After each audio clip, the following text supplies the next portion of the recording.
व्यवसायी वर्ग को ही क्यों खौफ में जीने पर मजबूर होना पड़े। हमको लगता है कि अब अपराधी को भी खौफ में जीना चाहिए।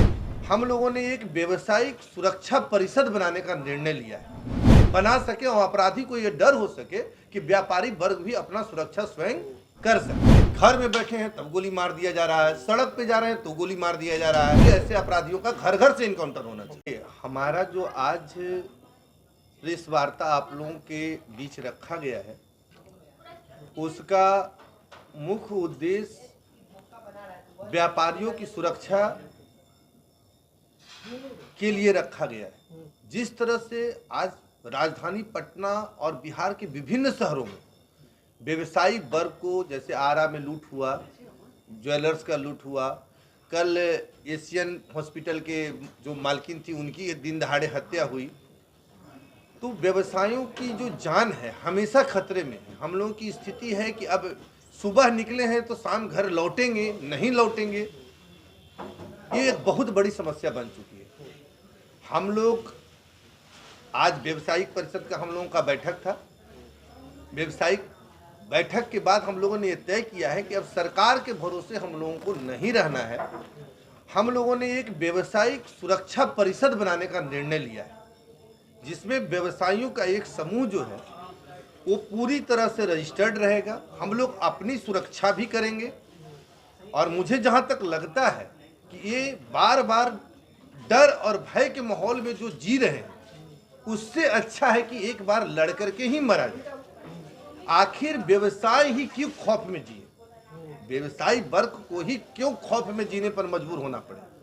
हमको लगता है कि अब अपराधी को भी खौफ में जीना चाहिए। अगर मेरे बच्चे सुरक्षित नहीं हैं तो उनके भी बच्चे सुरक्षित नहीं होने चाहिए। इसलिए हम लोगों ने व्यापारी सुरक्षा परिषद जो है अपना एक सुरक्षा जो है प्राइवेट एजेंसी के द्वारा एक सुरक्षा तैयार कर रहे हैं, जिससे कि हम लोग भी अब अपराधियों में भय का माहौल बना सके और अपराधी को ये डर हो सके कि व्यापारी वर्ग भी अपना सुरक्षा स्वयं कर सकता है। स्वागत करते हैं। और अभी एक मुंचुन झा नाम के अपराधी का इनकाउंटर हुआ जो ज्वेलर्स लूटकांड में, हम लोगों को उसका दिल से स्वागत करना चाहिए। और हमको लगता है कि वैसे अपराधियों का नित्य प्रतिदिन इनकाउंटर होना चाहिए।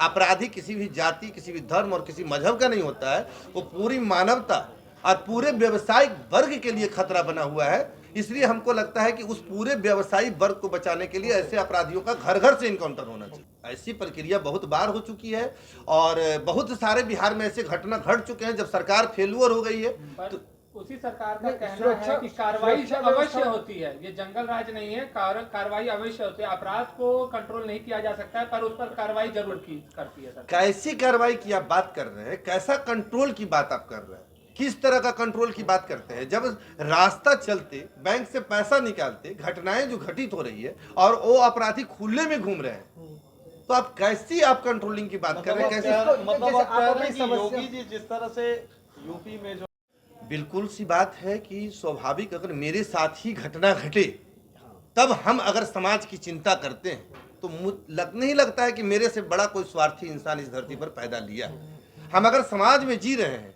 तो अगर आपके साथ भी कोई घटना घटेगी तो दर्द मेरा होना चाहिए, और मेरे साथ अगर कोई घटना घटती है तो दर्द आपका समझना चाहिए। ये मानवता की बात। हमारा कोई राजनीतिक डिबेट नहीं है। ये हमको व्यवसायी वर्गों की, परिवार की सुरक्षा, अपने बाल बच्चों की सुरक्षा, हमारे अपने प्रतिष्ठान की सुरक्षा के लिए हम लोगों ने व्यवसायिक सुरक्षा परिषद का गठन किया है। हम लोग जो है अपनी लड़ाई, अपनी सुरक्षा, जब सरकार फेल हो चुकी है तो हम लोग अपना एक सुरक्षा, इसलिए कि अगर वो हमारे बच्चे को मार सकते तो उनके बच्चे भी सुरक्षित नहीं रह सकते, अपराधियों के भी बाल बच्चे रहते हैं।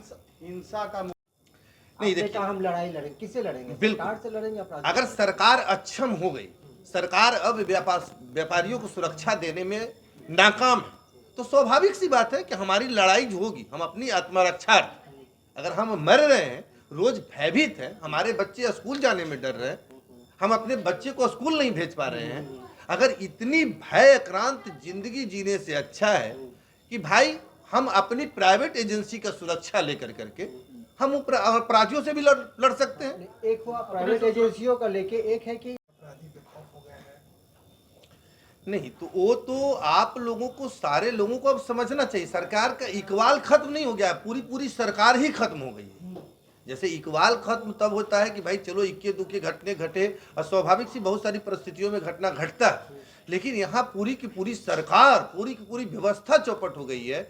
यहाँ ऐसा स्थिति है, व्यवसायियों में इतनी माहौल है कि कभी दुकान पे बैठे हैं तब गोली मार दिया जा रहा है, घर में बैठे हैं तब गोली मार दिया जा रहा है, सड़क पे जा रहे हैं तो गोली मार दिया जा रहा है, बैंक से पैसा निकाल के जा रहे हैं तब गोली मार दिया जा रहा है। तो भाई आखिर आपके व्यापारियों के प्रति, जिनके टैक्स से आपके सरकार चल रही है, जिनके टैक्स से आपका सारे लोगों का वेतन भुगतान होता है, आखिर उस व्यवसायियों की सुरक्षा के लिए सरकार के पास क्या योजना है? नहीं, आपकी लड़ाई पनोरमा ग्रुप, जो सोचता है वो करता है। आपके अपने सपनों का आशियाना। पूर्णिया के ई होम्स पैनोरमा में पूर्णिया में पैनोरमा ग्रुप लेकर आए हैं ई होम्स पैनोरमा। बड़ा घर, आलीशान जिंदगी और अत्याधुनिक सुविधाओं के संग। अरे अरे, अब क्यों मुंह मीठा करवा रही हो? क्योंकि हम घर वापसी जो कर रहे हैं। घर वापसी की खुशी पूर्णिया में ई होम्स पैनोरमा के संग। E homes panorama, luxurious lifestyle redefined.